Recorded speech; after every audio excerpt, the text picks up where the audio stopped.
And thank you, Erin Griselle, and the Northern California Dr. Martin Luther King Jr. Community Foundation for the invitation and honor to be here.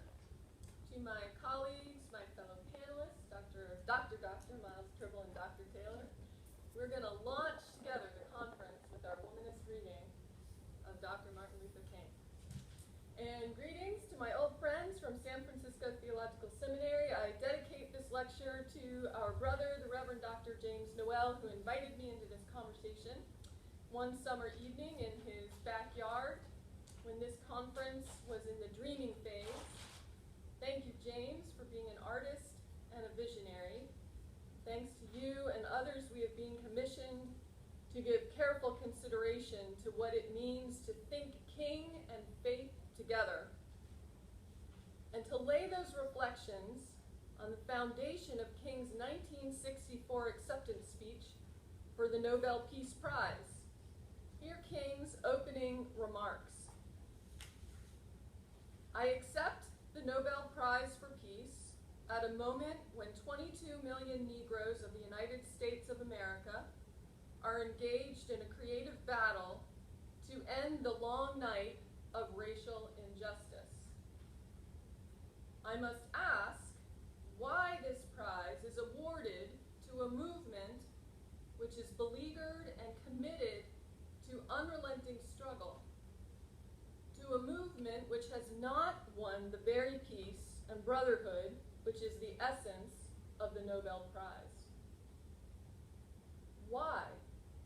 Why a prize for an unfinished project, he asks, for a race that has not been won?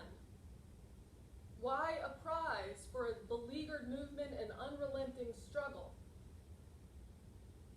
Alice Walker, the literary genius who unwittingly contributed to the origins of womanist theology, that study of African American women's religious experience, Alice Walker can explain it for us.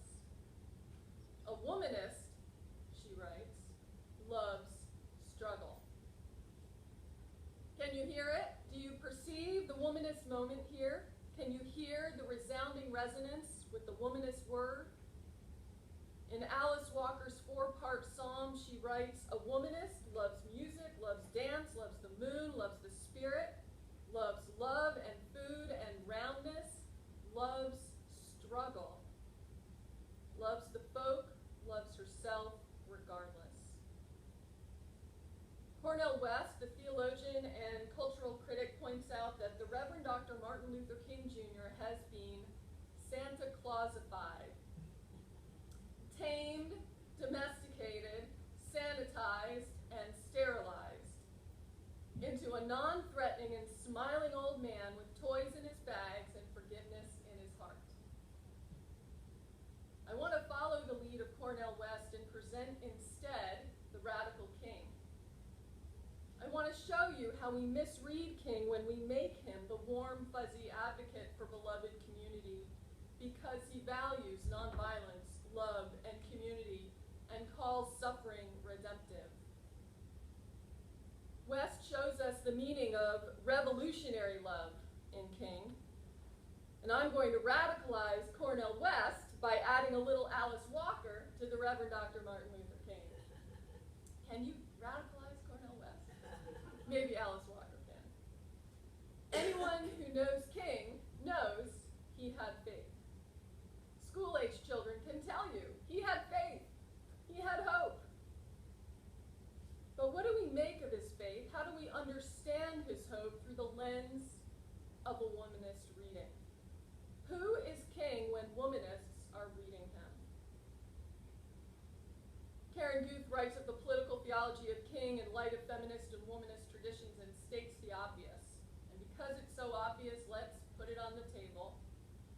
Guth tells us what we already know when she says that King paid little attention to gender injustice. He spoke often of the triple evils of poverty, racism, and war, but never identified sexism as an equally pernicious evil. King struggled personally to treat female civil rights activists and other women as equals. Indeed, she writes, both feminist and womanist literature exhibit ambivalence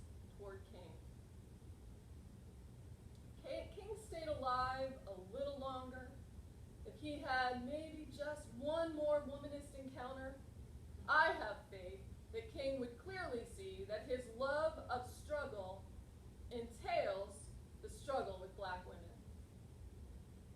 For when we read King alongside the Womanist Project, we can see that his embrace of crisis-packed situations, which he speaks of in his famous letter from Birmingham jail, this embrace of crisis that seeks to generate creative tension, is not only resonant, but is enriched by womanist Monica Coleman and her theology of creative transformation. We know from Joanne Marie Terrell about the complexity of redemptive suffering that does not value suffering as a good in itself, but is only redemptive when we learn from the sacramental witness of black women's blood. We learn from Katie Cannon about the womanist virtue ethic of redemptive self-love.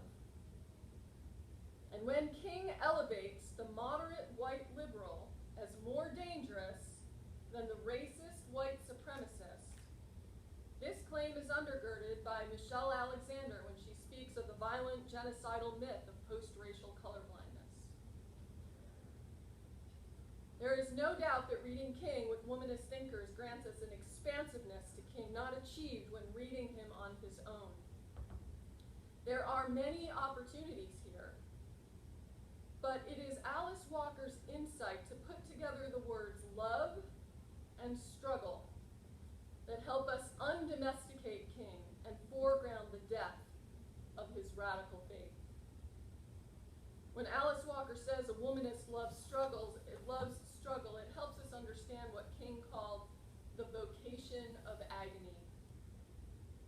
The prophetic character of King's faith means King was able to look evil in the eye and still refuse to relinquish hope. His was the agony of hope. The agony of hope is accompanied by the full cognizance that hope leaves you vulnerable. That hope comes with no guarantee of achieving that for which you hope, simply because you hope for it. King knew that hope is not about the guarantee of success, or optimism, or wishful thinking. The Reverend Dr. Martin Luther King Jr., whom we celebrate today, in his own prophetic wisdom distinguishes two extreme approaches in diagnosing our health in matters of race, both of which we use to justify systemic passivity. The optimistic view tells us much progress has been made. Thank you, President Obama. And we are therefore right to sit down and glory in all our achievements. The pessimistic view recognizes that very little has been done, but our despair carries into a resignation that nothing more can be done. Here again, the only realistic response is to sit down and do nothing. Fully recognizing the dialectic tension between what has been realized and what has yet to be realized, King offers a third way. The power of King's rhetoric lies in the art of pronouncing truth in the public square about the realities of humiliation and despair, judgment and gloom, while at the same time delivering an unimaginable theology of hope, envisioning a different way of being in the world, believing in the possibility of the impossible. His vision of future glory does not bypass the here and now, but builds on an ethical critique of the present. It's all right, he reminds us, to talk about long white robes over yonder in all of its symbolism, but ultimately people want some suits and dresses and shoes to wear down here. King's tireless efforts to overcome are meaningful precisely because he names the experiences of those who need to be clothed and fed and sheltered. King's theology of hope stands firm against the grim reality of injustice and calls for utter dissatisfaction. We have come to embrace King as a social justice hero. We join the masses in celebrating him, We take him in as a household name, a celebrity of sorts. But I challenge us not to succumb to an easygoing, light-hearted embrace. Not to celebrate King because it is now the thing to do.